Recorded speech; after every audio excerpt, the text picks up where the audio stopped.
ডাক্তারবাবু, আমার বাবাকে বাঁচান ডাক্তারবাবু, আমার বাবাকে বাঁচান। কি হয়েছে? সকালে বললো বুকে যন্ত্রণা হচ্ছে, তারপর আর কথা বলিনি। ঠিক আছে, তুমি ওখানে দাঁড়াও, ওকে ওটিতে নিয়ে এসো।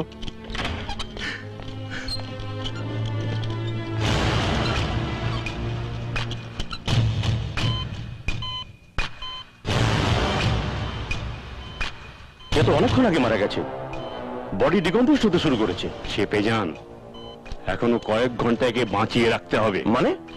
মানে এদের বাড়ির লোকের উইক পয়েন্টটাই তো হচ্ছে আমাদের ক্যাশ পয়েন্ট।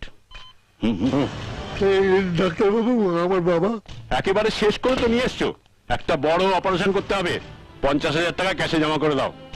50,000 টাকা? আমি গরিব মানুষ বাবা, এত টাকা কোত্থেকে পাবো? তাহলে আমি কি করব? বাবাকে নিয়ে যাও, এখানে চিকিৎসা হবে না। না না ডাক্তারবাবু, আপনি অপারেশনের ব্যবস্থা করুন, আমি টাকা নিয়ে আসছি, আমি টাকা নিয়ে আসছি। এই নিন।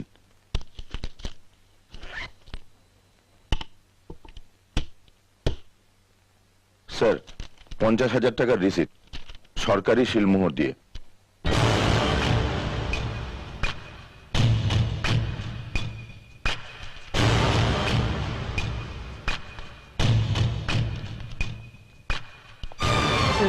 ডাক্তারবাবু, এই দেখুন 50,000 টাকা জমা করে দিয়েছি। ঠিক আছে ঠিক আছে, এই ওষুধগুলো তাড়াতাড়ি নিয়ে আসুন, হ্যাঁ। অপারেশনের জন্য লাগবে। হ্যাঁ। বাইরে কোথাও থেকে নেবেন না, হসপিটালের মেডিকেল শপ থেকে নেবেন। আচ্ছা ডাক্তারবাবু। ঠিক আছে। কত হলো? 10,570 টাকা। স্যার, হ্যাঁ, ওষুধ আর এই 10,570 টাকার রিসিপ্ট। তুমি যাও। ইয়েস। দিন।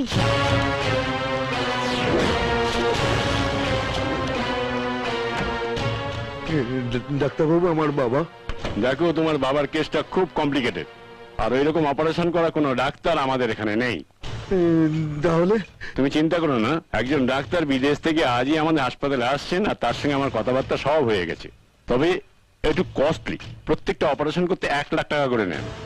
এত টাকা ওই কোথায় পাবো ডাক্তারবাবু? বাবু, আমাকে একটু দয়া করুন। দেখো বাবা, আমি দয়া করলে তো তোমার বাবা বেঁচে উঠবে না। বাবাকে বাঁচাতে হলে ঘটি বাটি বেঁচে যে করে পারো টাকাটা জোগাড় করো। উনি এক্ষুনি এসে পড়বেন।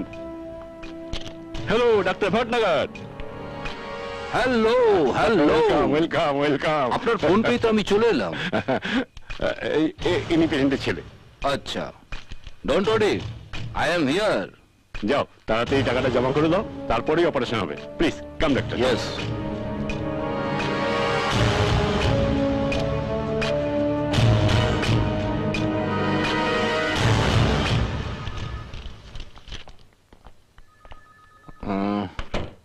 I am sorry my son, তোমার বাবা অপারেশন টেবিলেই মারা গেছে।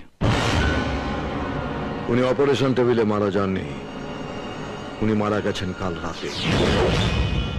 এই হসপিটাল থেকে ইস্যু করা ডেথ সার্টিফিকেট।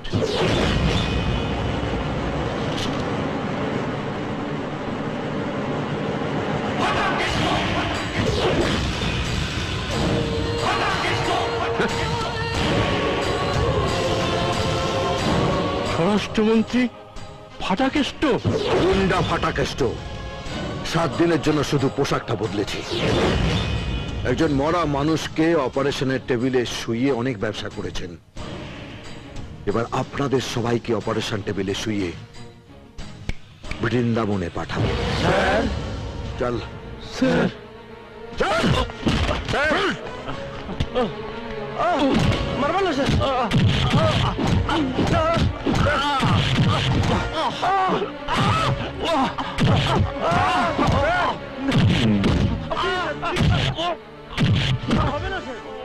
আরো কয়েকটা বৃন্দাবনের রিজার্ভেশন করাতে হবে।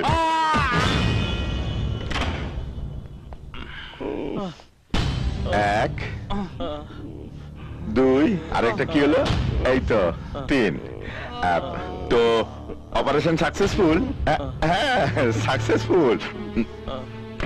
মানুষ ডাক্তারকে ভগবানের মতো বিশ্বাস করে, কেননা ভগবান ছাড়া মানুষকে যদি কেউ বাঁচাতে পারে সেটা ডাক্তার। আর আপনারা আপনারা তাদের ওই দুর্বলতাটাকে কাজে লাগিয়ে তাদের ভিখিরি বানাচ্ছেন। আর যখন মানুষ হসপিটাল থেকে বাইরে যায়, তাদের কাঁধে থাকে আত্মীয় স্বজনের মৃতদেহ আর হাতে ভিক্ষার ঝুলি। আপনাদের সব টাকা ফেরত দিতে হবে, আর সেটা দিতে হবে আপনাদের নিজেদের অ্যাকাউন্ট থেকে। টাকা আমরা একা খাই না স্যার, অর্ধেক হেলথ মিনিস্টারকে দিতে হয়, নইলে আমাদের গ্রামে ট্রান্সফার করে দেওয়া হবে। হেলথ মিনিস্টারকে রণদেব পালের শালা, অবৈধ স্ত্রীর বৈধ ভাই, সেই সূত্রে শালা। শালাকে এখানে নিয়ে এসো। শালাদের দেখছি একটা রিজার্ভেশন করতে হবে। হ্যালো, স্বাস্থ্য দপ্তর?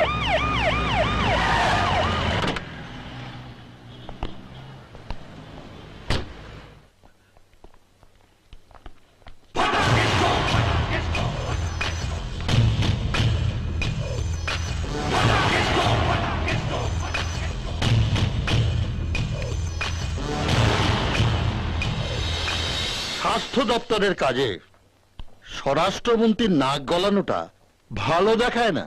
ডাক্তারদের টাকার হিস্সায় নাক গলাতে যদি আপনার ভালো লেগে থাকে, তাহলে রুগীদের স্বার্থে আপনার দপ্তরে নাক গলাতে আমার ভালো লাগবে না কেন? আমার নাক তো আপনার নাকের চেয়ে বেশি ভোঁতা নয়। কি চাও? হিস্সা? মুয়া! এই জন্যই আপনাকে আমার এত ভালো লাগে। হাঁ করেছি আর আপনি বুঝতে পেরে গেছেন। কত? 20 লাখ। শালা 10,000 গুন্ডার ডিমান্ড 20 লাখ? এই ফুল স্টপ, এখানেই ফুল স্টপ। খাতায় নাম উঠে গেছে। সালাম মারবো এখানে, লাশ পড়বে শ্মশানে। গাছতলা থেকে মগডালে উঠেছি, তাই রেটটা মগডালের মতো হয়ে গেছে। আর টাকাটা যদি না দিই? কি আর হবে? হসপিটালের দেওয়া এই ডেথ সার্টিফিকেট আর মরা মানুষের চিকিৎসার জন্য ওষুধের বিল, এটা সিবিআই কে দিয়ে দেবো, ওরা খেলে দেবে। টাকাটা দিয়ে দাও। শালা বাবু,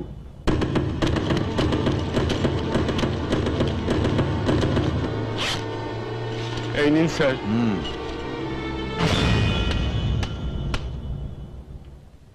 এবার থেকে যদি রুগীদের কাছ থেকে 1 টাকাও বাড়তি নাও, তাহলে আজকের মাঠটা যেন মনে থাকে। পরের মাঠটা হবে একদম অন্যরকম। 104 ডিগ্রি। প্রথমে কাঁপুনি, তারপর ঝাঁকুনি, পরেরটা আর বললাম না।